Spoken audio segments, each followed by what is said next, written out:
Oke, salam sinergi. Halo semuanya, berjumpa lagi dengan saya Lalu Abdul Fattah, host podcast Sinergi Analitika. Pada kesempatan kali ini, kita telah kedatangan salah satu narasumber ahli. Beliau adalah seorang dosen, seorang peneliti, dan penulis buku. Bang Lalu Muhammad Aryadi, saya biasa memanggil beliau sebagai Bang Ari, lahir di Selong 23 Desember 1981. Saat ini beliau sebagai dosen di Institut Agama Islam Hamzanwardi NW Pancor dan peneliti di Masyarakat Pernaskahan Nusantara atau Manasa, Nusa Tenggara Barat, dengan fokus penelitian pada bidang pernaskahan dan kehidupan masyarakat. Beliau menyelesaikan pendidikan magisternya di UIN Syarif Hidayatullah dengan konsentrasi humaniora pada tahun 2011. Beliau juga penulis buku, salah satu buku beliau yang terkenal berjudul Haji Sasak, sebuah potret dialektika haji dan kebudayaan lokal yang diterbitkan oleh penerbit Impresa pada tahun 2013. Selain itu, beliau juga aktif menerbitkan jurnal di berbagai jurnal internasional. Halo Bang Ari, halo. Apa kabar? Baik-baik saja. Oke, Bang Ari, ini kan kami sedang meneliti tentang perkawinan anak di Lombok ini. Khususnya tentang bagaimana pulang larut malam itu sering menjadi polemik gitu ya. Bahwa dengan pulang larut malam, anak-anak, orang tua menjadikan itu sebagai alasan untuk mengawinkan anak mereka kayak gitu. Nah, mungkin sebelum ke sana, tentang perkawinan anak ini sendiri, bagaimana Bang Ari melihatnya? Mungkin Bang Ari bisa mengulasnya ke belakang gitu. Mungkin ada latar historisnya semacam itu. Kalau kita melihat dari sisi historis tentang perkawinan anak ini, khususnya mengenai sejak kapan kemudian kultur atau kebiasaan kawin anak itu muncul di Indonesia misalnya, itu bisa dilihat dari beberapa catatan yang khususnya catatan yang ada dari peneliti luar dan dari dalam. Secara umum memang kawin anak kan masih masuk dalam ruang perkawinan, dia tidak di luar itu. Pada masa lalu, sebelum ada aturan dalam undang-undang perkawinan mengenai batas minimal usia pernikahan, orang-orang menikahkan anaknya berdasarkan hukum agama. Itu yang harus kita tahu. Baik. Jadi ada hukum agama yang menjadi rujukan. Misalnya di Lombok di banyak desa itu fikih. Dalam Ahlussunnah khususnya fikih Syafi'i yang dipakai di situ. Itu yang harus kita lihat. Nah, aturan minimal umur pernikahan itu merujuk ke situ, belum ke undang-undang. Nah, ini kan sisi historisnya kita lihat ini. Nah, sisi pada masa lalu, kalau di fikih Syafi'i itu kan kita buka pendapatnya Imam Syafi'i lah, tidak menyebut secara spesifik tentang secara tegas menurut saya umur, apakah batas minimal umur pernikahan itu adalah umur seperti dalam undang-undang umur 18 tahun, tidak. Tapi dikatakan bahwa di situ batas minimal umur pernikahan itu memang dikatakan itu merujuk kepada pemisahan ini, siapa namanya, Siti Aisyah dan Nabi Muhammad SAW. Jadi Siti Aisyah itu dikatakan menikah 9 tahun. Betul. Menikah 9 tahun, namun digaulinya belakangan setelah cukup dewasa. Nah, di kalangan penganut Imam Syafi'i itu, termasuk kita di sini itu merujuk ke situ dia dulu. Baik. Jadi merujuk kepada umur 9 tahun. Nah, itu jadikan batas minimal umur pernikahan. Simpulannya adalah tidak ada batasan tegas seperti yang ada dalam undang-undang dalam fikih Syafi'i. Nah, Lombok secara khusus itu adalah merujuk ke situ kehidupan beragamanya, dan kita bisa membayangkan dulu tradisi kemudian kebiasaan menikah itu dipatok dari si agama itu, belum ada undang-undang. Hari ini baru mulai ada aturan seperti itu. Pada masa lalu belum ada istilah kawin dini, nikah dini juga. Tidak ada istilah itu. Selama dia sudah haid, datang bulan, kemudian dikatakan Akil bisa balik. cukup akil dan balik bisa Iya. dinikahkan. Oke. Berarti istilah kawin anak ini muncul setelah adanya undang-undang ya Bang Iya. Ari ya. Oke. Kemudian kalau merujuk dengan undang-undang itu Bang Ari, itu kan dia disebut perkawinan anak ketika umurnya 19 tahun ke bawah. Kayak gitu. Kemudian di Lombok pada saat ini kita tergolong cukup tinggi di NTB ya perkawinan anaknya. Kemudian anak-anak ini mungkin kita akan lari ke arah bagaimana persepsi orang tua ketika anaknya pulang larut malam Bang Ari. Kemudian itu yang menjadi alasan untuk menikahkan anaknya. Itu sebenarnya kapan itu mulai muncul? Kapan itu mulai terjadi Bang Ali? Basis kehidupan kita kan di Lombok ya. Iya. Di Lombok itu bahkan di tempat-tempat lain, banyak di tempat lain juga kan basisnya adalah tradisi. Ya. Tapi di situ ada sisi keagamaan yang istilahnya bertemu dengan tradisi. Kayak tadi yang sebelumnya saya katakan itu. Nah, termasuk tentang aturan pulang larut malam. Pada masa lalu, aturan pulang larut malam ini berlaku bagi anak gadis itu karena kekhawatiran orang tua di desa-desa itu tentang mara bahaya yang akan menimpa si gadis. Oke. Dulu kan belum ada seperti saat ini jalan raya yang Betul. sudah Penerangannya cukup baik. bagus. Ya. Kemudian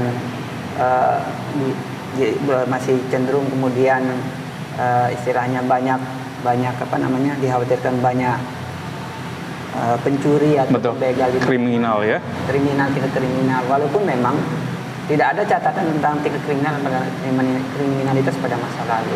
Tapi salah satu dasar munculnya aturan itu adalah untuk menjaga keamanan anak perempuannya. Baik. Kalau pada masa lalu, bukan murni atas dasar menghindarkan perempuan dengan cowok, atas dasar keamanan saja. Baik. Atau dasar keamanan saja. Ya. Dan itu aturan itu diberlakukan khususnya buat anak perempuan ya Bang Ari.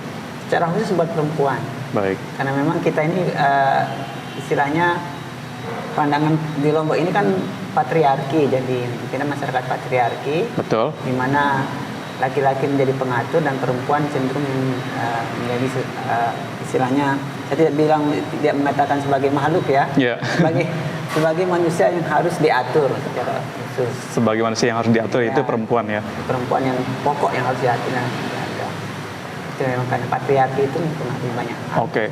Sebenarnya kalau kita merujuk ke geografis Bang Ari, ini di Lombok sendiri apakah aturan jangan pulang larut malam, kalau kamu pulang larut malam kamu akan dinikahkan. Itu apakah masih ada desa-desa di Lombok ini pada khususnya gitu yang masih menerapkan hal itu? Kebanyakan dari kasus yang pernah saya dengar kemudian diskusikan itu kasus ini banyak di Lombok Tengah ya. Di Lombok Tengah ya. Di Lombok Tengah ini masih banyak kasus menikahkan anak yang pulang larut malam.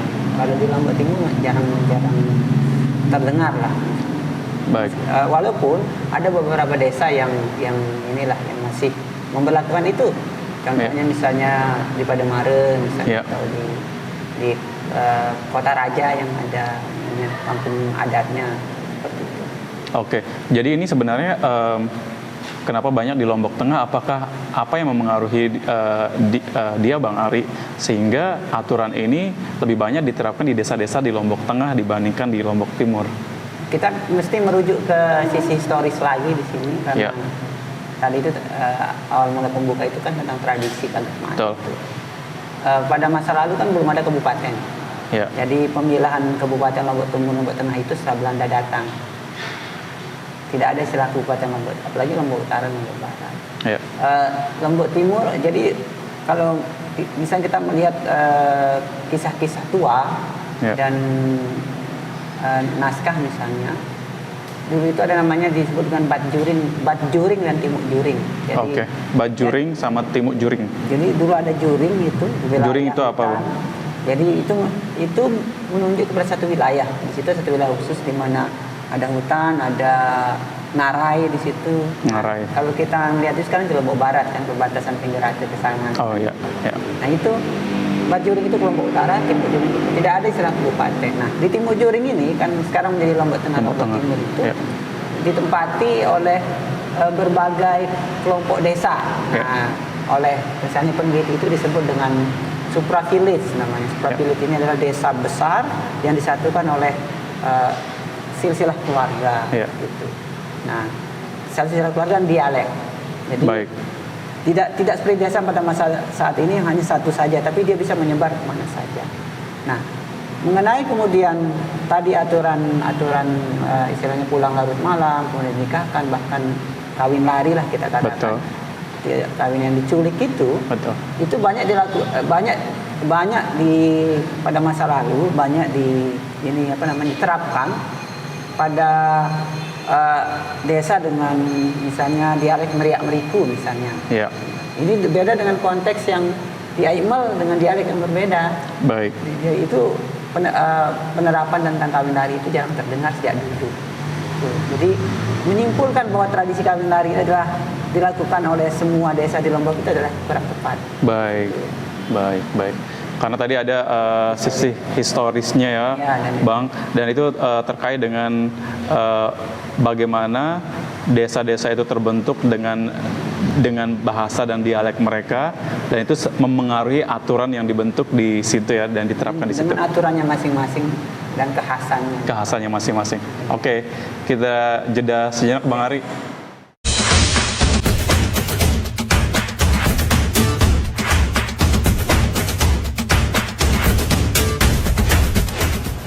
Oke, kemudian Bang Ari, aturan pulang larut malam ini pada konteks sekarang, menurut Bang Ari, apakah itu bisa efektif sebenarnya untuk mencegah perkawinan anak gitu? Menurut Bang Ari? Kalau menurut saya, ini perlu dilakukan penelitian lebih lanjut ya tentang sisi apakah masih efektif tidak punya aturan pulang larut malam untuk menekan pernikahan misalnya. Kalau ini masih asumsi sifatnya. Iya, boleh. Tidak apa-apa. Ya. Pulang larut malam hari ini kan berbeda dengan sisi historis tadi. Kalau sekarang ini kan setelah adanya aspek pembauran, jadi ada pembauran. Yang tadi saya katakan itu masing-masing desa yang besar yang dihubungkan dengan satu silsilah dan dialek ini mereka aturan sendiri, dan pulang larut malam dan kawin lari secara khusus itu ada banyak dilakukan di dialek Meriak-Meriku misalnya. Nah, pada masa lalu itu aturan itu dilakukan secara holistik dan ketat. Jadi pulang larut malam juga pengetahuan tentang itu ditransfer ke anak-anak muda. Anak-anak muda itu tahu bahwa aturan itu ada. Nah, ini berbeda dengan hari ini, tidak semua anak muda tahu. Biasanya yang tahu itu orang-orang tua tentang aturan itu. Dan satu lagi bahwa ada aspek pembauran. Jadi ada kelompok-kelompok desa yang berbeda dialek dengan yang misalnya Meriak-Meriku atau yang lain yang menerapkan itu. Desa di Lombok Tengah yang menerapkan itu. Ada aspek pembauran tanpa setelah berabad-abad, ada aspek pembauran, ada perpindahan kebiasaan dan tradisi. Itu yang jarang kita lihat. Nah, ketika terjadi perpindahan itu yang cenderung dilupakan adalah aspek nilainya. Jadi nilai dalam tradisinya dilupakan, hanya kebiasaannya diambil, tapi sisi nilai dan aturan dasarnya tidak ditangkap. Tidak ada pembauran itu. Dan itu pada akhirnya menyumbang tingginya tingkat pernikahan di bawah umur. Padahal di konteks, kalau kita kembali ke konteks awal itu tidak sembarang orang bisa mencuri anak. Itu bayangkan aturan menikah saja kan anak perempuan di Lombok itu harus bisa membuat kain tenun.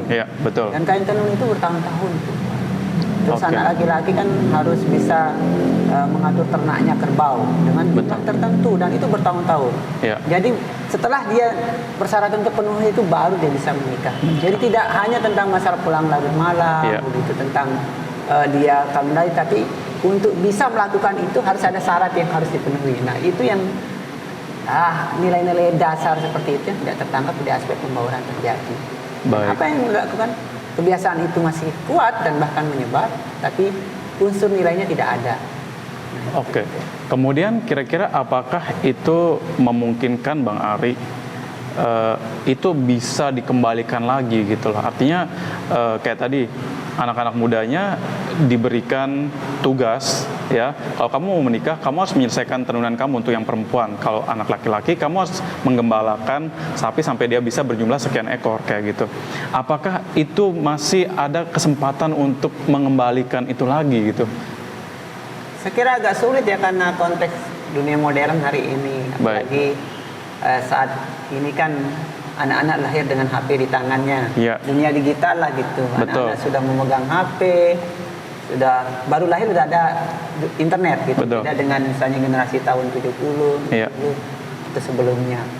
Sedikit sulit, tapi yang kita tangkap itu kan apa pesan dari tradisi itu? Apa pesan dari misalnya tadi itu aturan tentang tenun, kemudian tentang ternak sapi adalah kegiatan intinya. Kegiatan ya. Kegiatan dilakukan anak muda. Ya. Dan boleh kita katakan itu menjadi ruang publik sebenarnya pada orang-orang pada masa lalu. Jadi orang-orang dulu itu membuat ruang publik sendiri. Iya, iya. Nah hari ini kan ruang publik itu yang harus dihidupkan. Kita hidupkan dalam bentuk berbeda tentu. Iya. Kalau masih mengacu kepada masa lalu susah karena di situ paling bisa dilakukan pada desa-desa yang tradisinya masih hidup, seperti misalnya tradisi tenun di Pringgesele itu kemungkinan dilakukan besar, tapi di luar itu nggak bisa. Baik. Jadi pesan moralnya itu yang diambil, kemudian ditangkap, dibentuk dengan cara berbeda, dengan menghidupkan ruang publik. Nah, kita misalnya begini. Contoh sederhana, ada ruang publik itu bisa berbentuk kegiatan menghasilkan produk atau apa, kan itu bisa melalui kerjasama pemerintah dengan pemerintah kabupaten kah dengan desa seperti itu saya kira. Iya, jadi berdasarkan hasil temuan kami, Bang Ari di lapangan, jadi sekian narasumber itu menyatakan bahwa salah satu penyumbang perkawinan anak ini adalah karena tidak adanya ruang atau wadah bagi anak-anak untuk mengekspresikan dirinya, gitu. Sehingga yang kepikiran di mereka adalah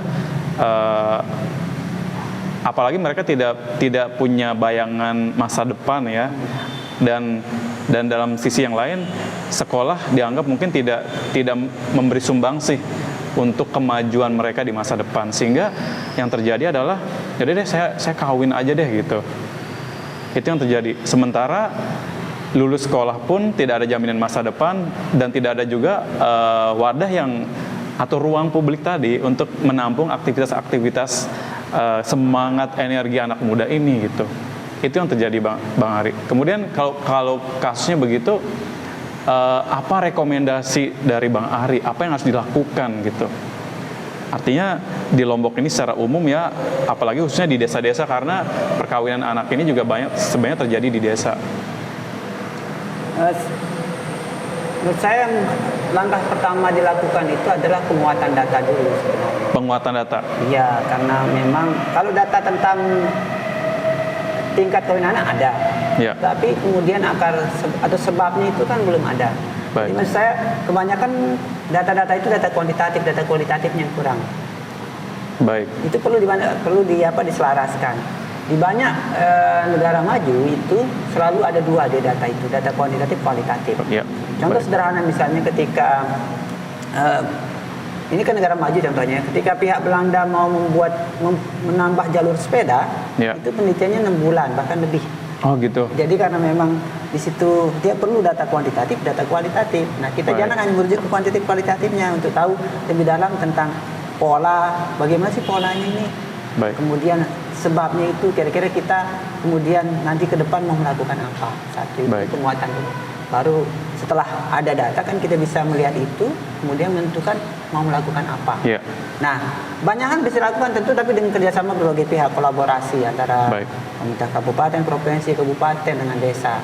Dan kata kuncinya adalah di peraturan desa. Peraturan desa. Awik-awik itu penting sekali.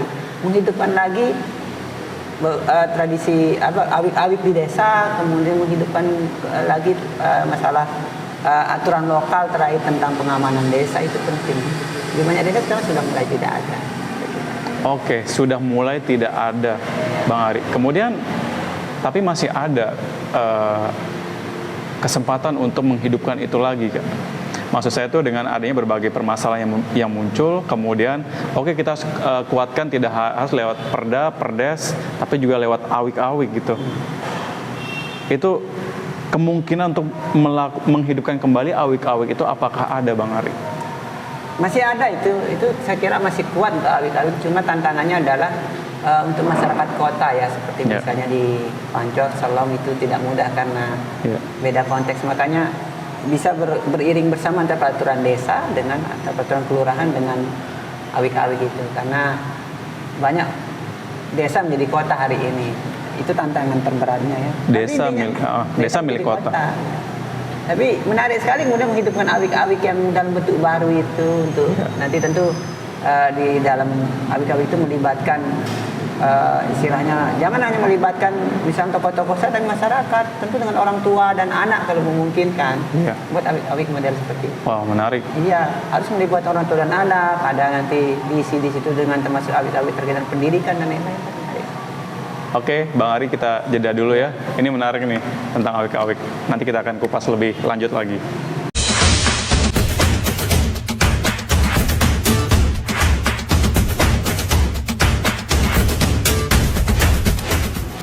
Oke, kemudian Bang Ari, tadi kan pembentukan awik-awik, kemudian penyediaan ruang publik buat anak-anak muda ini perlu diadakan ya sebagai salah satu cara untuk meminimalisasi perkawinan anak ini.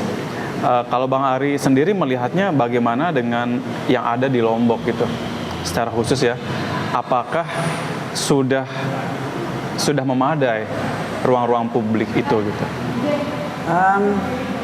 Saya kalau melihat itu ruang publik di Lombok ya semakin hilang. Dulu pernah saya dan kawan dari Kementerian Agama melakukan penelitian di Cakranegara tentang konflik Hindu-Islam. Jadi salah satu hasil temuannya adalah sejak lapangan bola berubah jadi mall Mataram itu lapangan bola. Sejak berubah lapangan bola itu, jadi konflik antara Hindu-Islam di sekitar Cakra itu meningkat. Sebelumnya enggak, mereka itu kalau mau ribut di lapangan aja, jangan ributnya ribut aja kelahi nggak apa-apa. Setelah itu selesai. Baik. Jadi bayangkan, lapangan bola semakin tidak ada sebagai bentuk ruang publik, apalagi ruang publik dalam bentuk berbeda. Jadi itu masalah utama kita. Kita selalu merujuk membentuk istilahnya tata kota itu pada Jakarta hari ini, padahal kan beda karakter kita satu. Tanpa tahu Jakarta kayak gimana, itu masalah utama kita pimpinan dari pemerintah lah secara khusus gitu. Terus kedua, nanti kan tantangannya membuat ruang publik yang menarik. Nah, anak muda itu susah. Jadi ruang publik ada, tapi kalau ke depannya misalnya diadakan, tapi menarik tidak gitu. Baik. Misalnya beberapa negara maju misalnya, kayak tadi di Leiden misalnya, ruang publik kita tapi dibuat menarik. Oke, seperti apa menariknya, Bang? Contohnya, ruang publik itu berwarna, kemudian menyediakan kira-kira banyak, bisa nggak? Misalnya ada yang suka skateboard, ada skateboard, ada main futsal, disediakan lapangan khusus kayak untuk futsal. Dan satu lagi, untuk tetap menjaga literasi anak-anak muda di sana dibuat kutipan sastra di tembok-tembok, lukisan. Jadi ruang publiknya sangat menarik, tidak monoton, penuh warna, penuh gagasan, kemudian memancing aktivitas anak muda. Itu yang saya kira yang nanti ke depan perlu didiskusikan bersama selain awik-awik itu. Tetap dalam konteks desa secara khusus itu adalah terkait tentang aktivitas-aktivitas lokal. Aktivitas lokal. Ya. Baik. Saya jadi teringat dengan Surabaya dan Bandung, Bang Ari, karena di bawah kepemimpinan wali kota mereka sebelumnya, Ridwan Kamil, kemudian Bu Risma, jadi ruang-ruang publik itu benar-benar disulap semenarik itu. Yang saya tahu ada taman khusus, itu taman futsal namanya. Jadi memang ada lapangan futsal di situ. Kemudian ada taman skateboard segala macam seperti yang Bang Ari ceritakan itu dilakukan juga di sana. Karena apa? Ujung-ujungnya anak-anak muda ini mereka mau ke sana untuk berkegiatan, untuk melepaskan energi mereka, tertarik ke situ gitu loh. Itu yang terjadi. Sementara di kita berarti ada perampasan ya, yang secara tidak sadar dilakukan oleh pemerintah, itu juga berpengaruh terhadap pembangunan. Nah, itu bagaimana Bang Ari melihatnya tuh? Artinya pembangunan yang berpatokan pada pertumbuhan ekonomi, sementara ada hak-hak anak muda gitu yang tersingkirkan kayak begitu. Jadi arah pembangunan kita itu kan masih arah, boleh katakan arah pembangunan yang tidak ramah sosial di saya. Masih gaya lama, tidak ramah sosial, bahkan tidak ramah anak. Itu masalah utama di kita. Baik.